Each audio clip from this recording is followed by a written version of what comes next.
Hello, good morning student. आज हम अपनी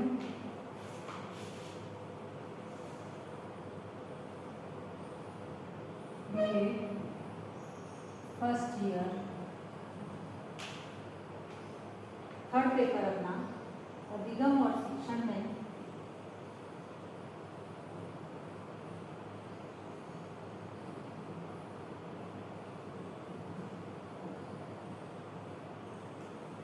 हमारा जो प्रकरण चल रहा है संज्ञानात्मक प्रक्रियाएं, इसमें हमने इससे पहले वाले वीडियो में संज्ञानात्मक विकास की प्रक्रिया में संवेदना का अध्ययन किया था और आज हम करेंगे।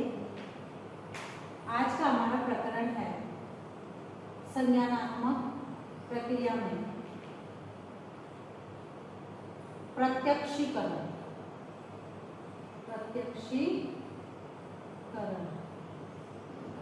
यानी प्रत्यक्ष रूप में जो हो उसके बारे में अध्ययन करेंगे। सबसे पहले प्रत्यक्षीकरण की अवधारणा। संज्ञानात्मक विकास का महत्वपूर्ण पक्ष प्रत्यक्षीकरण है।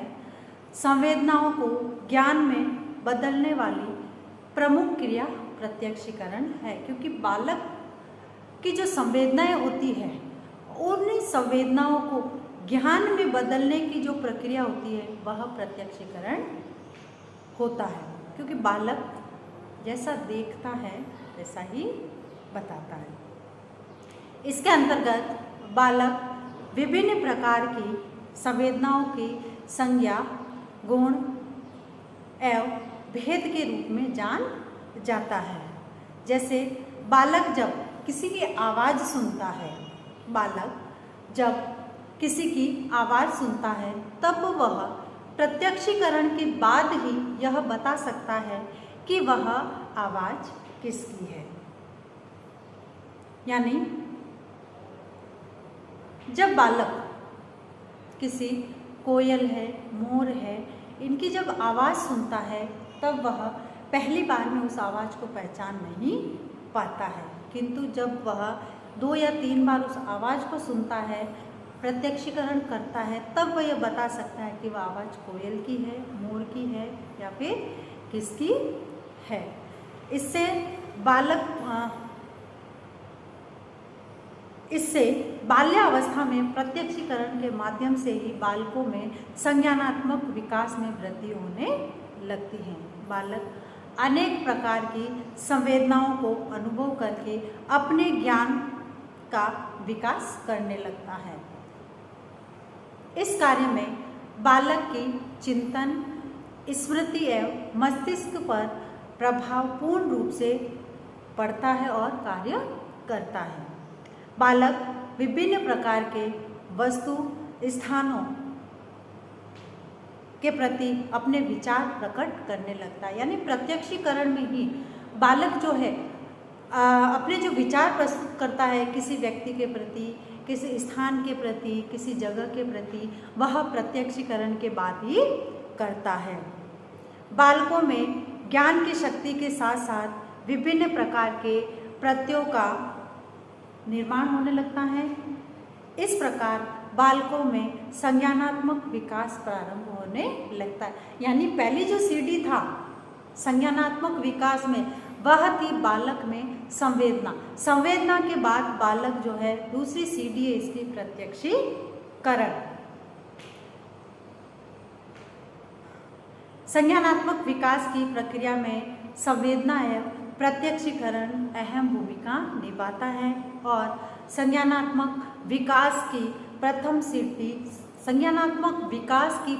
सीढ़ी संवेदना को कहा जाता है तथा दूसरी सीढ़ी है यह प्रत्यक्षीकरण। तो इस प्रकार से बालक जो है प्रत्यक्षीकरण के माध्यम से ही किसी की आवाज़ को सुनकर बता सकता है कि वह आवाज़ किसकी है। इसके बाद बालक का तर्क एवं स्मृति द्वारा इसका प्रत्यक्षीकरण किया जाता है। इसमें मस्तिष्क उसका प्रमुख योगदान रहता है, यानी मस्तिष्क का प्रत्यक्षीकरण में प्रमुख योगदान रहता है। अब है प्रत्यक्षीकरण का अर्थ या परिभाषा। अर्थ तथा परिभाषा। सबसे पहले है इसका अर्थ।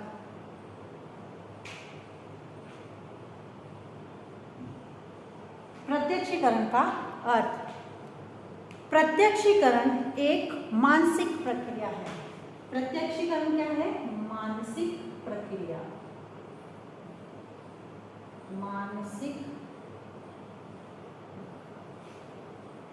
प्रत्यक्षीकरण एक मानसिक प्रक्रिया है, क्योंकि संवेदनाओं से होने वाले ज्ञान में अर्थ निहित नहीं होता है, जबकि प्रत्यक्षीकरण में अर्थ निहित होता है। इसलिए प्रत्यक्षीकरण द्वारा जो ज्ञान प्राप्त होता है वह सविकल्प प्रत्यक्ष कहलाता है, क्योंकि प्रत्यक्षीकरण से जो बालक को ज्ञान प्राप्त होता है उसके विकल्प होते हैं, उसके साथ विकल्प होते हैं और वह प्रत्यक्ष कहलाता है।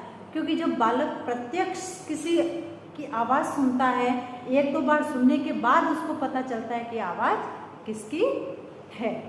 जब बालक कोई आवाज़ पहली बार सुनता है तब उसको उस आवाज़ के बारे में पूर्व में कोई अनुमान नहीं रहता, यानी वह एक बार सुन के यह अनुमान नहीं लगा सकता कि वह आवाज़ किसकी है, किंतु और वह यह भी नहीं जानता कि वह आवाज़ किसकी है और कहाँ से आई है।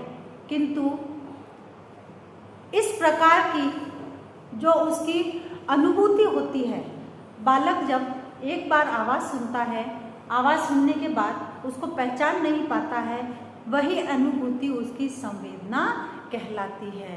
और जैसे जैसे बालक की आयु वृद्धि होती है, बालक की आयु वृद्धि के साथ साथ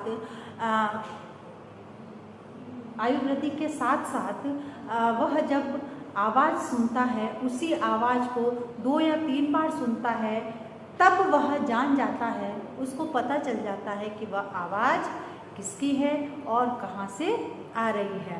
आवाज़ की इस प्रकार को पहचानना ही प्रत्यक्षीकरण कहलाता है। यानी बालक जो है किसी को जो पहचानता है प्रत्यक्ष रूप से, वह प्रत्यक्षीकरण कहलाता है या प्रत्यक्ष ज्ञान कहते हैं। दूसरे शब्दों में हम यह कह सकते हैं कि पूर्व अनुभव के आधार पर संवेदनाओं की व्याख्या करना या उसमें अर्थ जोड़ना प्रत्यक्षीकरण कहलाता है। क्या कहा है? प्रत्यक्षीकरण का अर्थ पूर्व में हमारे जो अनुभव है, किसके आधार पर? संवेदनाओं के आधार पर, उसके साथ उसकी व्याख्या करना या फिर उसमें कुछ नया जोड़ना प्रत्यक्षीकरण कहलाता है। अब है इसकी जो परिभाषा दी है जलोटा। जलोटा महोदय है, उन्होंने परिभाषा दी है अपने शब्दों में। उन्होंने ये कहा है कि प्रत्यक्षीकरण वह मानसिक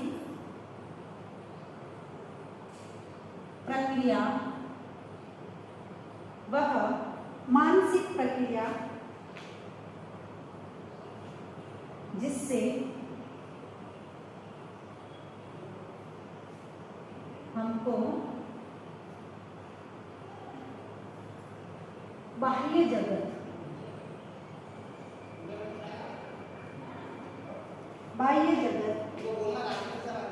की वस्तुओं, घटनाओं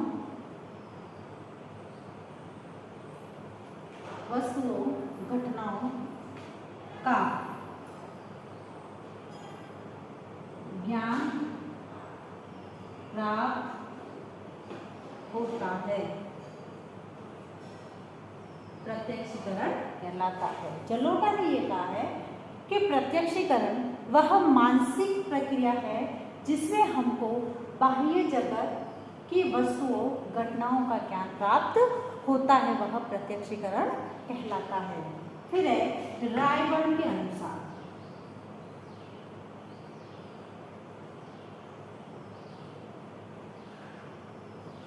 रायबर्न ने ये कहा है कि अनुभव के अनुसार संवेदना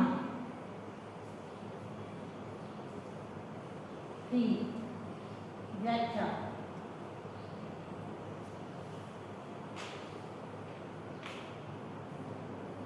की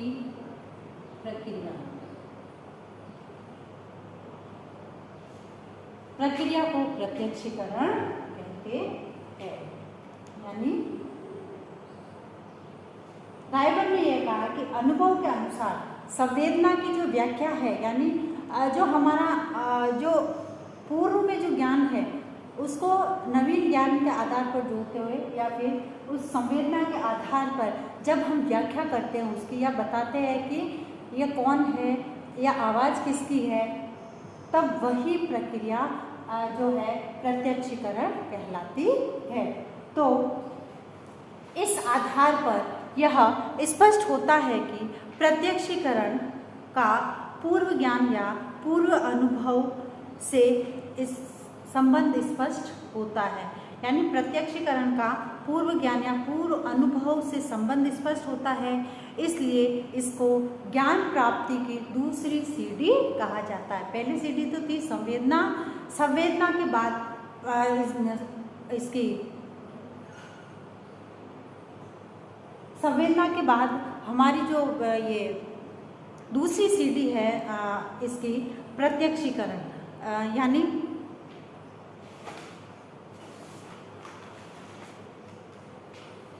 संज्ञानात्मक प्रक्रिया में या संज्ञानात्मक विकास में जो दूसरी सीढ़ी बताई है वह है प्रत्यक्षीकरण। क्योंकि संवेदना में बालक केवल आवाज़ को सुनता है किंतु पहचान नहीं पाता है, जबकि प्रत्यक्षीकरण में एक या दो बार आवाज़ सुनने के बाद वह आवाज़ को पहचानने लग जाता है। अब है आज का आपका गृह कार्य।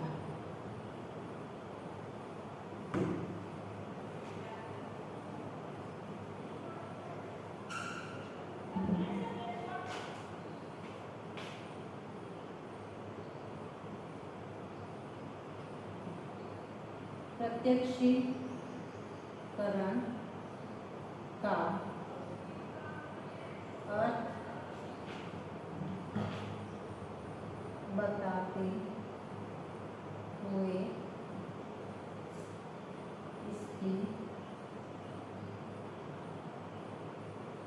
परिभाषा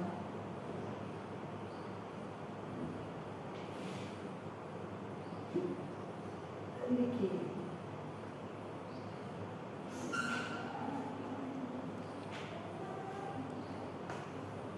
अब एक विशेष बात, जैसे कि हम सभी जानते हैं कि वर्तमान में कोरोना जैसी महामारी भयंकर रूप से फैल रही है, अतः इससे बचाव हेतु हमें कुछ उपाय करने हैं। हाथों को सैनिटाइज करना, मुंह पर मास्क लगाना, सोशल डिस्टेंस का ध्यान रखना।